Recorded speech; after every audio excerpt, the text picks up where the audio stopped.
హరీష్ రావు నిన్ను కరీంనగర్ తరిమి కొట్టేదాకా వదలను అంటూ మాజీ మంత్రి హరీష్ రావుపై ఎంపీ రఘునందన్ రావు ఘాట్ వ్యాఖ్యలు చేశారు. సిద్దిపేట జిల్లా గజ్వేల్ ఇందిరమ్మ చౌరస్తాలో ఏర్పాటు చేసిన బీజేపీ ప్రచార సభలో మెదక్ ఎంపీ రఘునందన్ రావు పాల్గొన్నారు. ఈ సందర్భంగా ఆయన మాట్లాడుతూ కేసీఆర్ బిడ్డ వాళ్ళ అయ్య కేసీఆర్ను అడిగింది ఏం పీకే కట్టలు కట్టడానికి దేశం మీదకు పోదామని అన్నారంటూ గుర్తు చేశారు. గజ్వేల్ ఇందిరమ్మ బొమ్మ సాక్షిగా చెప్తున్న హరీష్ రావు నిన్ను కరీంనగర్ తరిమి కొట్టేదాకా వదలను అని హెచ్చరించారు.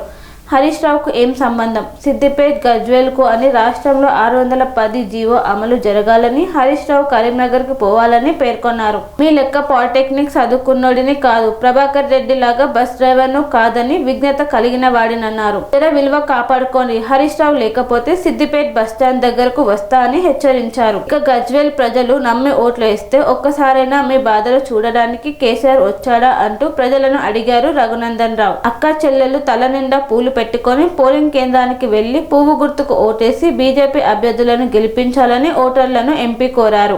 గజ్వేల్ ఎట్లయితే భూములు గుంజుకున్నాడో రేపు మా కామారెడ్డిలో కూడా భూములు పోతాయని ఏం చేసిరు కామారెడ్డి వాళ్ళు? మాకు సార్ వద్దు, మాకు కారు వద్దు, మా కోటర్ కూడా వద్దని చెప్పి వాపసు పంపిరా. కామారెడ్డిలో కారు ఓడిపోయిందా? చంద్రశేఖర ఓడిపోయిందా? కామారెడ్డి వాళ్ళు కథం చేసిరా కారుని? ఎవరు ఓడగొట్టిరు కామారెడ్డిలో కారుని? ఎవరు ఓడగొట్టిరు? ఇదే జెండా ఓడగొట్టిందా? అమాయకుడు వెంకటరామరెడ్డి తోటి ఏమైతుంది? ఇగో ఈయన కేసీఆర్ వచ్చిండు, ఈయనకి ఇంతంతనే ఉంటాడు. రేవంత్ రెడ్డి వచ్చిండు, ఒకటి దిగిపోయినాడు, ఒకడు ఎక్కటాడు, ఇద్దరు వచ్చిర్రు. గజ్వేల్ గేలు ఒకడు, కొడంగల్ గేలు ఒకడు వచ్చిర్రు. కామారెడ్డిలో తొడలు కొట్టిర్రు. ఏం చేసిర్రు? మిషన్లు వచ్చినాయి. చిన్నగా ఉన్నప్పుడు బట్టలు ఉతికేటందుకు మా సాగలో లెక్క పోతే ఎట్లా కొడుతుండే? అట్లా కొట్టిర్రు. ఎవరిని? ఏడా? కామారెడ్డి. ఇంకా మా గజ్వేల్ చెర్ర మంచోళ్ళు కాబట్టి చూసి చూడనట్టు ఊకున్నారు. కోపం వచ్చింది 2 ఏళ్ల కోలే. ఇక వీళ్ళు ఏమంటలేరని మా మల్లన్న సాగర్ వాళ్ళు మొన్న అరుచుకున్నారా? అచ్చా మీ ఊరికి వస్తే మీరు కూడా అరుచుకుంటారా? అచ్చా కనబడితే అవ చెప్తున్నది 60 ఏళ్ళ అవ చెప్తున్నది కాలుకు ముళ్ళు గుచ్చితే పంటితో తీట్టా అన్నాడు బిడ్డ. ఊరు కొత్తలేడు. వాళ్ళ కనబడితే మాత్రం ఈసారి గడ్డపారలు పట్టి కొడతామని చెప్తుంది. అవ్వ కొడతారా? మొన్న అల్లునికి శాంపుల్ చూపించారు పోలీసు వాళ్ళు. చెప్పిర్రట హరీష్ రావు అడి దిక్కు పోకు, ఇడికే మొత్తం మీ కార్లు గీర్లన్నీ చింపి అవతల వారేసిరు. ఇక నీవు పోతే నీ మీద కూడా ఏం పడతాయి అని చెప్తే భయపడి ఇడికెళ్ళి ఇటే పోయిందట. అందుకని ఒకసారి మీరు ఆలోచించండి. 10 ఏళ్ళు కాంగ్రెస్ పార్టీని కాదని, మీరు ఈ రాష్ట్రంలో తెలంగాణ ఇచ్చిందని కారు గుర్తు కోటేసి 10 ఏళ్ళు కాపాడుకుంటే గెలిచిన నాయకుడు మనకేం చేసిండో ఒక్కసారి చూడుర్రి. ఈడ రోడ్డు వెడల్పు ఎత్తాన్ని మొదలు పెట్టిండు. గాడికి పోయినాక సగం కూలిపోయిన ఇల్లు కనబడ్డాయి. మన ప్రచారానికి పోతే ఏమైంది? ఎందుకు ఇది కాలేదంటే బిడ్డ మేము గరీబ్ వాళ్ళం, మాకు ఇల్లు కట్టిస్తా అన్నాడు. మాకు ఇల్లు కట్టించినాకనే మేము వెనుకకు జరుగుతామని కోర్టుకు వచ్చి స్టే తెచ్చుకున్నాం బిడ్డ అని చెప్పారు. అట్లా చాలా మందిని భయపట్టించి గరీబ్ వాళ్ళ ఇల్లు కూలగొట్టి గజ్వేల్ కు రోడ్లు పెద్దగా చేసిండని గజ్వేల్ వాళ్ళు అనుకున్నారు. కానీ ఎవరి కోసం చేసిరు ఆ రోడ్లన్నీ? ఎవరి కోసం? ఏ రోడ్డు చూసినా వాళ్ళ ఫామ్ హౌస్ కాడికే పోవాలి. ఏడికేళ్ళు ఎవరు వచ్చినా, ఏ రియల్ ఎస్టేట్ వ్యాపారం వచ్చినా వాళ్ళకు రోడ్ వేసిచ్చి మన భూములు గుంజుకొని మనకు అన్యాయం చేసిండు చంద్రశేఖర్ రావు గారు. అయినా మీరు మంచోళ్ళు కాబట్టి 13 ఏళ్ల కోలే ఓపిక పట్టిర్రు. ఆఖరికి మొన్న జర్ర కోపం వస్తే కొద్దిగా మంట పెడితేనే అల్లుడు హరీష్ అనేటోడు అడ్రస్ లేకుండా పోయిండా? దొరికితే ఉంచుదురు? ఆ రోజు ఉంటుండేనా? ఆ రోజు అందుకనే పోలీసు వాళ్ళు కాబట్టి ఇటుకెళ్ళి ఇటే పంపించారు. కారు గతమైంది, కారు గల్లీలో లేదు. ఉన్నారా ముఖ్యమంత్రి? వాళ్ళు ఎవరో 38 మందికి వెళ్తే 10-20 మంది ఎమ్మెల్యేలు ఇటువంటి చూసిరు. కొందరు అటు పోయి కొందరు చెయ్యి పెడితే ఏం కావాలి? వాడు భస్మం అయిపోవాలన్నాడు. సరే ఇచ్చిన పో అన్నాడు శివుడు. వాడు భస్మాసురుడు కూడా ఈ హరీష్ రావు లెక్క తెలివికల్లోడే. ఏం చేసిండు? వరం ఇచ్చినవా అని అడిగిండు. ఇచ్చిన అన్నాడు. ఇటువంటి చూసిండు. ఎవరు లేరు కదా మరి, నీ నెత్తి మీదనే ముందుగా చెయ్యి పెట్టి చూస్తా నువ్వు ఉంటావా పోతావా అని చూస్తా అన్నాడంట భస్మాసురుడు. ఏమైతుంది మరి శివుని చెయ్యి మీద పెడితే ఏమైతాడు శివుడు? ఆయన ఇచ్చిన వరమే కదా. ఇక మీరు కూడా గట్టే చేసిర్రు. మీరు కాంగ్రెస్ వాళ్ళకు వరం ఇచ్చిర్రు, 4000 పింఛన్ వస్తుందని నమ్మిర్రు. మహాలక్ష్మి పథకం కింద 2500 వస్తాయని నమ్మిర్రు. నమ్మిరా? స్కూటీలు వస్తాయని నమ్మినాం, తులం బంగారం వస్తాయని నమ్మినాం, గరీబ్ వాళ్ళకి ఇందిరం ఇల్లు వస్తుందని నమ్మినాం. నమ్మలేదా? పెద్ద పెద్ద కాలేజీలు వస్తాయని నమ్మినాం. ఏమొచ్చింది? ఏమొచ్చింది? వచ్చింది భస్మాసురాస్త్రం వచ్చింది.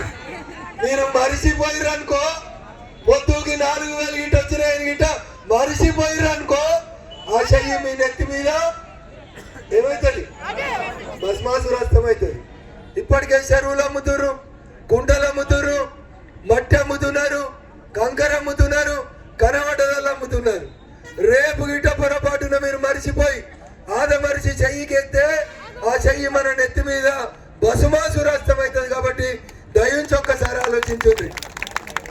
కమలం గుర్తుకెళ్ళి పోటీ చేస్తున్న మా అక్క చెల్లెళ్ళు, మా అన్నదమ్ములంతా నిస్వార్థంగా గజ్వేల్ బాగుండాలని, గజ్వేల్ ప్రజల కష్టంలో మేమందరం మీ తోడుగా మీ కుటుంబ సభ్యులుగా ఉంటామని చెప్పి నరేంద్ర మోడీ గారి ఆశయాలను తీసుకొని ₹1 లేకుండా కూడా కరోనా వచ్చినప్పుడు మిమ్మల్ని కాపాడుతందుకు సూదులు ఎట్లయితే ఇచ్చినామో, కరోనా అయిపోయినాక చాలా మంది అడిగిరు, బిడ్డ పానం మెత్తగా అయింది, పనిచేసుడు చేతనైతే లేదు, ఎట్లా బిడ్డ అంటే 3 ఏళ్ల కోలే ఒక్కొక్కరికి 5 కిలోలు ఫ్రీగా బియ్యం వస్తున్నాయా?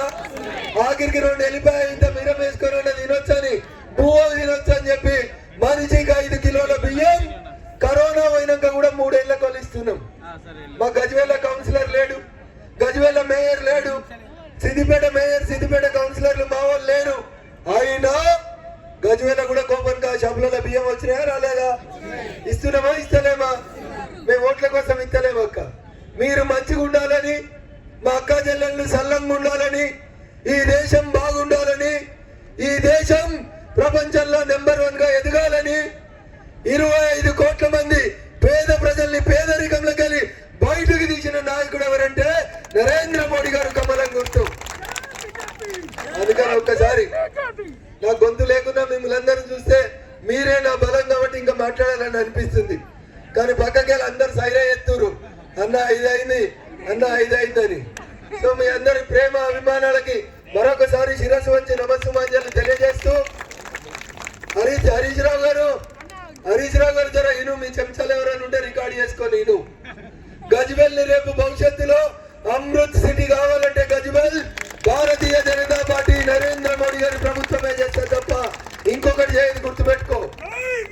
ఇవాళ పొద్దుగాల నుంచి తిరిగి నువ్వు జిల్లాలో నన్ను తిట్టిన తిట్లన్నింటికి హరీష్ రావు, నేను నీ లెక్క పాలిటెక్నిక్ చదువుకోలే, ప్రభాకర్ రెడ్డి లెక్క DCM డ్రైవర్ని కాదు, జరంత చదువుకున్న వకాల చదువుకున్నా కాబట్టి ఇంతమంది ఆడబిడ్డల ముంగట నిన్ను తిట్టాలంటే నాకు జరంత బాధ అనిపిస్తుంది. ఇజ్జత్ ఉన్నాను కాబట్టి ఇజ్జత్ ఇస్తున్నా, కాపాడుకోమని కోరుతున్నా. కాపాడుకోకపోతే బిడ్డ చెప్తున్నా, గజ్వేల్ దుబ్బాకల కాదు, యాడికోదాం సిద్దిపేట పోవాలి. యాడికోవాలి? సిద్దిపేట అంబేద్కర్ బొమ్మ కాడికి వచ్చి నువ్వు మాట్లాడిన ప్రతి మాటకి రఘునందన్ అంటే మెదకొల్ల మీద మా మంచితనం మీద వచ్చి తమాషా ఎత్తున్నాడు. చెప్పాలా వద్దా? మనం 610 అమలు కావాలా వద్దా? హరీష్ రావు కరీంనగర్ పోవాలా వద్దా? ఇటు మామని ముంచుతాడు, ఇటు గజ్వేల్ ముంచుతాడు, అటు రింగ్ రోడ్ కాదు, ఈ డబుల్ బెడ్రూములు రావు, వచ్చినాయా? చదువుకున్న కొలువులు రావు, కంపెనీలు రావు, ఏది వచ్చినా ఏడికి ఎత్తుకపోతాడు అంటే సిద్దిపేట కోమటి చెరువుకి ఎత్తుకపోతాడు. అవునా? ఇన్ని రోజులు ఓపిక ఉన్న హరీష్ రావు ఇవాళ చెప్తున్నాం, మళ్ళా నువ్వు గజ్వేల్కి వచ్చినా, నువ్వు మళ్ళా సిద్దిపేటకి అడుగులు పెట్టి బయటకు వస్తే కరీంనగర్ పొలిమేరలు, మా మెదక్ పొలిమేరలు దాటేదాకా నేను కరీంనగర్ పంపేదాకా మా మెదక్ జిల్లా వాళ్ళు ఊరుకోరని చెప్పి మేము మంచోళ్ళం కాబట్టి ఇంకా అన్న అని మాట్లాడుతున్నాం. అవునా? ఇక వాళ్ళు మంచిగా లేరని ఇంకోళ్ళని తెచ్చుకున్నాం. ఎవరు తెచ్చుకున్నాం? ఎవరు? ఎర్రగా మురగా ఉన్నాడు, గింతంతనే ఉన్నాడు, కానీ గిడికి వచ్చి మస్తు లొలి పెట్టిండు. ఏమన్నాడు? అక్క 2000 పింఛన్ మీకు చాలుతుందా?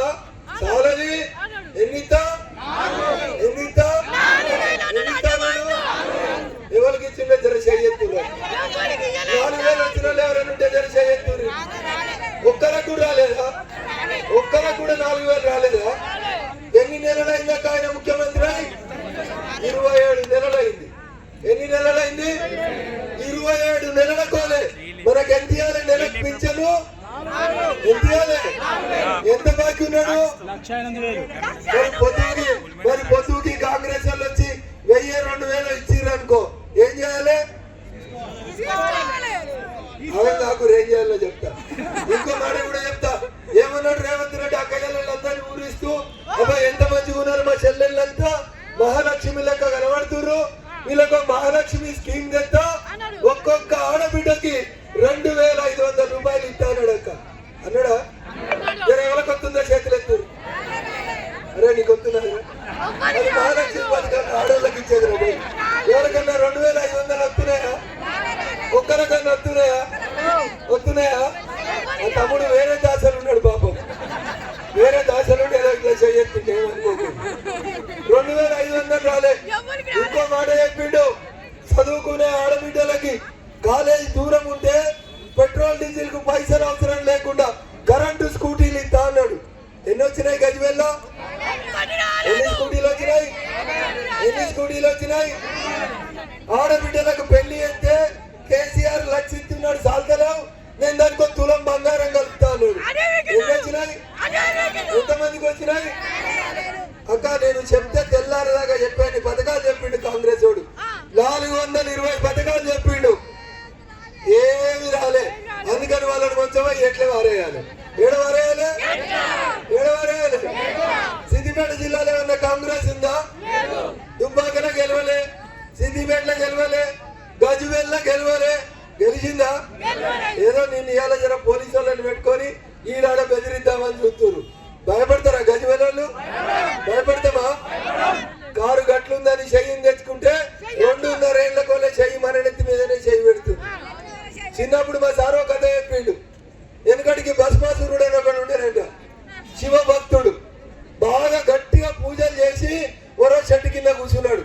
శివుడు వస్తేనే లేస్తానే, లేకపోతే లేవా అని కూర్చున్నాడంట. కంటిన్యూస్ అట్లే కూర్చొని తపస్సు చేస్తుంటే పాపం పార్వతమ్మ మంచిది కదా, ఆ భక్తుడు ఎవడో నీకోసం చెట్టు కింద కూర్చున్నాడు, ఒకసారి కనబడి రాబోని తోలిచ్చిందంట. తోలిస్తే శివుడు పోయి ఏంటో పోయి ఇంతగానో కష్టపడి తపస్సు చేస్తున్నావు, ఏం కావాలో బిడ్డ అని అడిగిండంట. నాకు ఒక్కడే ఒక వరం ఈ దేవుడా సాలన్నాడంట. శివుడు బోలా శంకరుడు కదా, మంచోడు కదా, ఆ బాబా తీసుకో అన్నాడు. ఏం కావాలి అన్నాడు. రఘునందన్ రావు దుబ్బాకన గెలిపించినాక నేను ఊకొచ్చి చెప్పుతుంటే వాళ్ళు మంచోళ్ళు కాదక్క, నమ్మకూర్రి, దోసుకుంటారు, దోసుకున్నది అడ్డగోలుగా దాచుకుంటారు, ఆ పైసలు అన్ని పెట్టేందుకు ఫామ్ హౌస్ కట్టుకుంటున్నాడు అని నేను రోజు చెప్తే, ఏ రఘునందన్ ఊకే గట్లే చెప్తాడు, వాళ్ళు అంటే పడదనుకోరు. అంతేనా? ఇవాళ ఎవరు బయలుదేరారు? వాళ్ళు దోసుకున్న పైసల లెక్క ఎవరు చెప్తురు?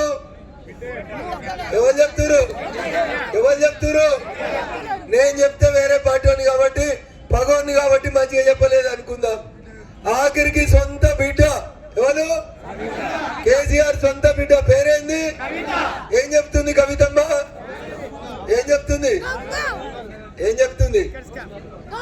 సరే మీరు మంచోళ్ళు కాబట్టి ఆమె చెప్పిన మాటలు మీ నోట్లోకి వెళ్ళి వస్తలేవు. నేను చెప్తా 2 మాటలు చెప్పింది మన చెల్లె. ఆడ శాసన మండలిలో మాట్లాడింది, దస్తి తెచ్చుకొని ఊకి ఇట్లా తుడిచిందా? చూసిరా టీవీలలో? చూసిరా? ఒక్క మాట అడిగింది టీవీలో, మైక్ లో మాట్లాడుకుంటా, ఏం బీకి కట్టలు కట్టిరని.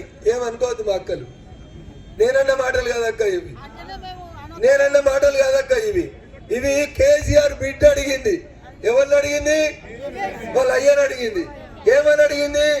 అయ్యా ఏం బీకి కట్టలు కట్టి తెలంగాణలో బతుకులు బాగు చేసినా అని దేశమంతా తిరుగుతా అని మొదలైనవరా అయ్యా అని ఎవరు అడిగారు? ఇది వినేందుకు జర మంచిగా లేదు మాట, నాకు కూడా మాట్లాడేందుకు సిగ్గు అనిపిస్తుంది. మా అక్కలు బాధపడద్దు దయచేసి. అడిగింది ఎవరు బిడ్డ?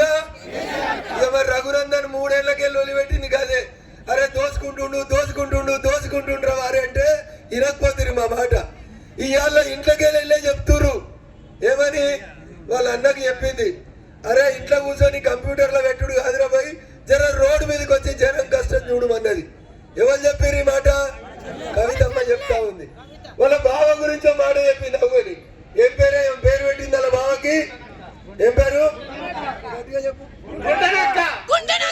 బావకి నేను అనలేదు అబ్బో, మళ్ళీ సిద్దిపేట సిద్దిపేట ఎమ్మెల్యే గారు పొద్దుగాల పోయి దుబ్బాకంట నన్ను తిడతా ఉన్నాడంట. మస్తు మాటలు తిట్టిండంట. దుబ్బాక ఎమ్మెల్యే పొద్దుగాల నుంచి దుబ్బాకల్లే ఉన్నాడంట. దుబ్బాక ఎమ్మెల్యే సిద్దిపేట ఎమ్మెల్యే ఇద్దరు కలిసి పొద్దున్న నుంచి నన్నే తిడుతున్నాడు దుబ్బాకల. నేను తిట్టినా ఇప్పుడు గుంటనా కానీ తిట్టినా అక్క, నేను తిట్టలేదు అక్క. వాళ్ళ మరదలు తిట్టింది. ఏమని ఏమని ఏమన్నది పూరి ఎవరు ఎవరు గాడు కూడా వచ్చి దుబ్బాకలు నన్ను తిడుతున్నాడంట. నేనేమన్నాక గజ్వేల్ మనది అంతే దిమాగ్ తొమ్మినట్టు దుబ్బాక పోయి నన్ను తిడుతున్నాడంట. నన్ను తిట్టేది ఉంటే ఎల్లుండి ఓట్లయినాక వెలుగురా వారి హరీషా నిన్నే తిట్టిపోయినా. నీకు ఎంపీ ఎలక్షన్ అప్పుడు మస్తు గడి పెట్టిపోయినా, అయినా ఇంకా సుధరాయించినట్టుంది. నీకు మళ్ళా కావాలనుకుంటే, నాతోటి లొల్లి పెట్టాలనుకుంటే, నా నోట్ల నోరు పెట్టాలని ఉంటే బిడ్డ 11వ తారీఖు నాడు ఓట్లు అయిపోయినాక జర ఏంటో ఒక చౌరస్తా చెప్పు. అడిదిక్కు నువ్వు ఎంతమందిని తెచ్చుకుంటావో తెచ్చుకో, నేను ఒక్కనే వద్దా బిడ్డ. పొరపాటున రఘునందన్ నోట్ల నోరు పెట్టినా అని చెంపలేసుకొని పోయేదాకా తింటా బిడ్డ నిన్ను. అందుకని ఒకసారి దయచేసి మంచోళ్ళ దగ్గరికి వచ్చిన గజ్వేల్ వాళ్ళ దగ్గరికి మంచి మాటలు నాలుగు చెప్పిపోదామని వచ్చిన, ఓటు అడుగుదామని వచ్చిన, కారు గుర్తులు చేసిన తప్పులు చెప్పిపోదామని వచ్చిన. తిట్ల పంచాయతీ పెడితే అది గుర్తుకోవాలి. నేను ఊర్లో లేనప్పుడు చూసి బిడ్డ దుబ్బాకకు వచ్చి తిట్టినావు కదా, నేను చెప్తున్నా ఇలా మా గజ్వేల్ ఇందిరమ్మ విగ్రహం అంబేద్కర్ విగ్రహం సాక్షిగా చెప్తున్నా. అయ్యా హరీష్ రావు గారు, నిన్ను కరీంనగర్ పంపేదాకా సిద్దిపేట అంబేద్కర్ బొమ్మ కాడ కూర్చొని బరాబర్ ఏం చెప్పారు టిఆర్ఎస్ వాళ్ళు? 610 జీవో అమలు కావాలి, తెలంగాణ వాళ్ళ కొలువులు తెలంగాణ వాళ్ళకే రావాలి. రావాలా? మరి మెదక్ వాళ్ళ కొలువులు మెదక్ రావాలా, కరీంనగర్ వానికి రావాలా? ఎవరికి రావాలి? ఎవరికి రావాలి? హరీష్ రావుకు సిద్దిపేటకి ఏమైనా సంబంధం ఉందా? ఎవరు వీరాబాయి నువ్వు? ఎవడు హరీష్ రావు సిద్దిపేటకి? ఆయన ఊరు తోటపల్లి. ఏ ఊరు? ఆ మండలం ఏంది? గజ్జంకి మండలం. ఏ మండలం? మరి మన మీద వచ్చి పెద్దనేం చేస్తాడేమే?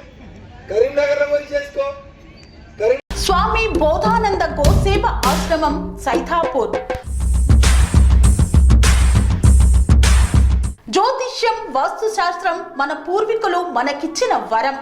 దుర్గాదేవి, కాలభైరవ ఉపాసనతో వాక్సిద్ధి పొందిన శ్రీ శ్రీ బోధానందగిరి స్వామివారు మీకు ఎలాంటి సమస్యలున్నా, వాటిలో ముఖ్యంగా ధన నష్టం, ఆరోగ్య నష్టం, భార్యాభర్తల మధ్య గొడవలు, ప్రేమించుకున్న వారు దూరం అవడం, ఎన్ని సంబంధాలు వచ్చినా పెళ్లి ముడి పడకపోవడం, రోడ్డు ప్రమాదాలు, అప్పుల బాధలు, వ్యవసాయంలో నష్టాలు, పెద్దల మాట పిల్లలు వినకపోవడం, ఆరోగ్య శాంతి, గృహశాంతి, మనశ్శాంతి లేకపోవడం, ఇలాంటి సమస్యలు ఉన్నట్లయితే ఒక్కసారి స్వామీజీని కలవండి. మీ సమస్యలకు తగిన పరిష్కారాన్ని పొందండి.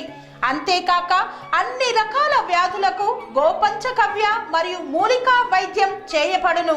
నమ్మకంతో రండి, ఆయురారోగ్యాలతో వర్ధిల్లండి.